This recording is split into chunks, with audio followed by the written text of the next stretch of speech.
The river is surrounded by dense forests and fertile land, home to a variety of plant and animal species.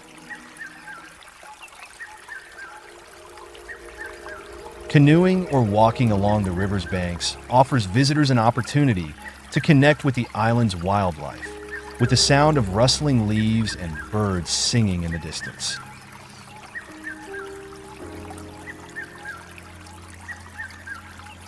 The river's path is a quiet escape, far removed from the more populated areas of the island.